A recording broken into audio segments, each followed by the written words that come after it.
Good to see you, mate. This How feels are very you? strange. I'm really good, but obviously right now, everyone who's watching, Dex is like 2 blocks away from me.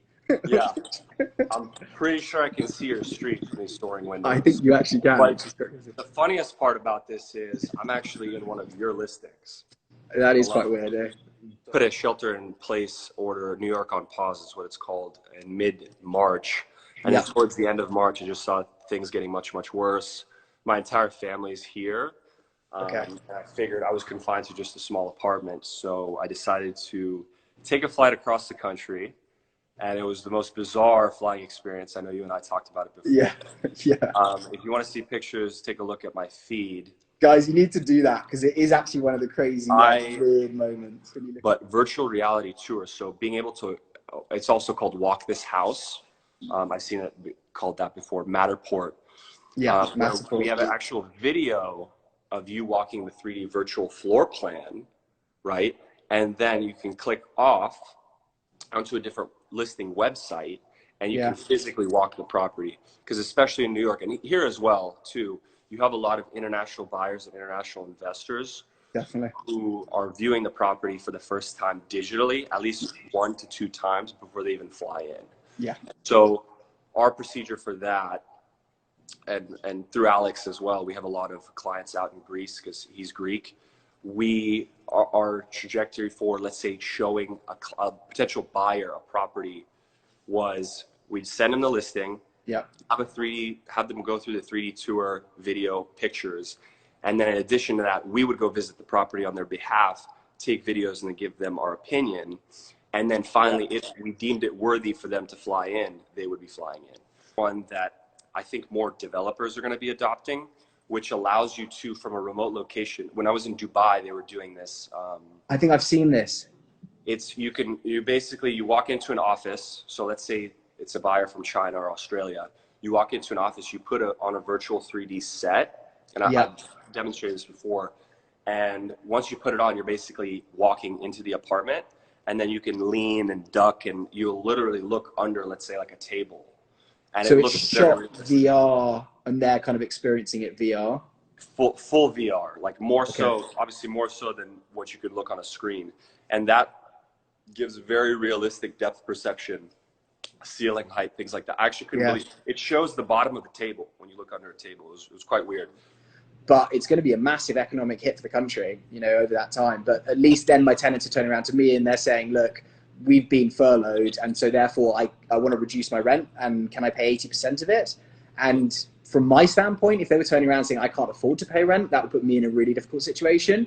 Having that little give and take there, and just being a human being and understanding someone else's situation and trying to, you know, give the olive branch, I think hopefully we'll see a lot of that human kindness come out in these situations. Go communicate, because I'm a landlord, and I had property managed for a few landlords in New York. There's people who just aren't paying rent and not saying anything. That's the worst possible thing you can do. Because there's a million things that you can assume if that's happening, right? You can assume that the person, I asked the person straight up, are you alive? Yeah, right? Just absolutely. Communicate with me. Most of the landlords that you see, other than these large buildings, are not large corporations. They're just normal people like you and I who are married, have kids, and then they depend on this for additional income. The issue I'm seeing is with people that have salaried positions who have not been furloughed, but because of everything that they're seeing falsely reported on the news and on social media and in their friend groups, are given the excuse not to pay rent. So construction is completely paused, right? Because it's not essential business, unless it's citywide construction. We have clients who have projects going on right now, and they did the demolition and then completely had to stop, right? So that's one thing. The other thing is plans submitted to the city. I know that basically the paperwork is quarantined. So it's not going to be for a few days, because coronavirus can live on it. The surface. I think it could live on paper. Don't quote me. I'm not a doctor. 2 to 4 days. Right. I think that's about right. Yeah. Yeah. So the city will quarantine the paperwork for 4 days before even reviewing it or touching it. To avoid the risk. You know what I mean? I do think so. Being in New York, financial capital of the world, I have a lot of friends who work in the finance industry. Investment banks, hedge funds, and a number of them have been told by their boss that the boss does not expect them to come into the office for the rest of this year. and most likely for at least the first 2 quarters of next year. Wow. So essentially they've been given permission to work from home. So that affects 2 things. They can either leave the apartment and the lease in New York and then move somewhere else for at least a year and work remotely, right? As long as it's the same time zone, or they're waking up in the time zone. True. Or they can keep that apartment, rent a place. I know a lot of people are going to Florida from New York, and a considerable amount are going to LA as well, or did at the very beginning of it, just to work remote. And then it also affects the commercial office space industry very, very heavily in New York. Yeah. Yeah. Very heavily. I mean, like, Because I was now, thinking about this with WeWork, mate. WeWork, We Live, and Common. Yeah, and Common. The communal workspaces, those, especially because those are on a month-to-month lease, right? Yeah. And you don't have managerial control almost of your company to say to certain employees, don't come in, certain employees do, because it's like you're just sharing office space. Yeah. Yeah. Jenna's saying send them to Texas. Absolutely, Jenna. We'll send them all your way to Texas. We're going to send them to Texas. Yeah. But mate, I think that's also a very interesting point you make, because New York is the financial capital of the world, and New York, and I think similarly like London, that time zone area is so important because you're awake for when the most of the rest of the world is awake. So you're trading in the right hours, and New York being that like Eastern time zone. So I suppose if your New York trader decides, you know what, I want to go and live in the sun of California and have a bit more space because I can work remotely, they're waking up at 4 a.m. every day. 4:30 a.m. So that my friend who is here with me, he works for JP Morgan, and he was waking up. He started work at 5 every day here when we were in quarantine. Which is, I suppose you get used to it.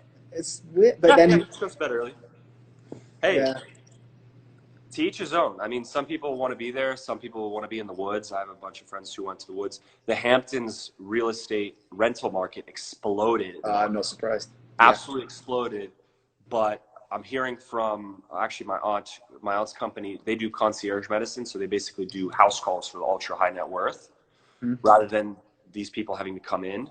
And they said that probably 80% of these ultra luxury houses in the Hamptons, 80% of the people have tested positive for COVID.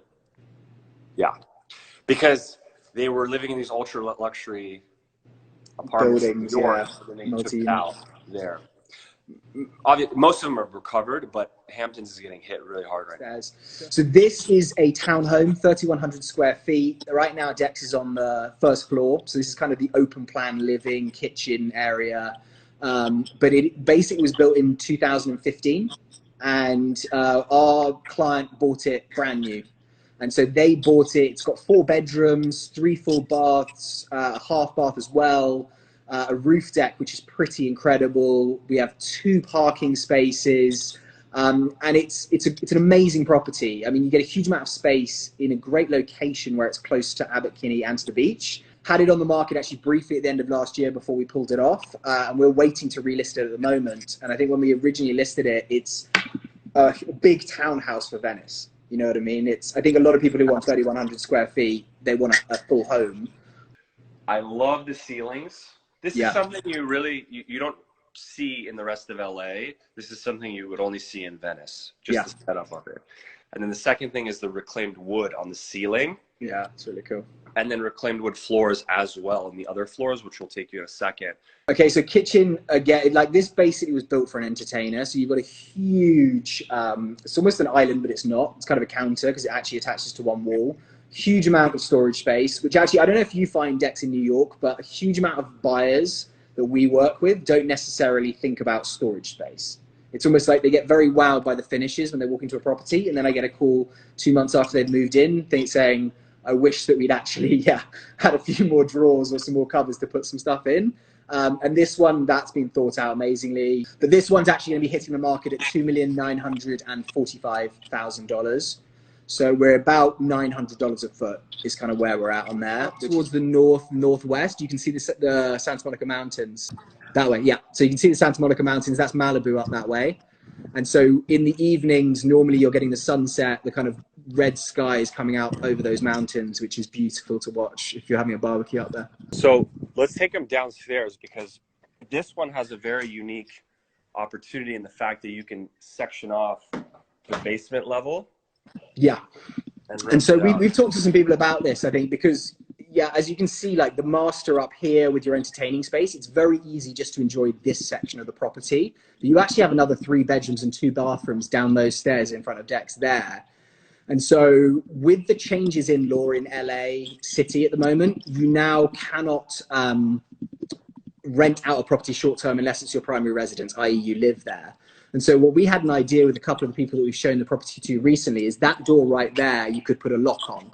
And effectively it has access as Dex comes around. This is a kind of a little entryway, but it has access where you could effectively walk into it and have an entrance from the street, which would be through this little glass door. Yeah. You could lock that off, and then through this glass door on the right, you could put a lock on there. So this could almost be a separate unit. Right now it's got 2 bathrooms, but it's got plumbing to put in a little kitchenette where that mirror is.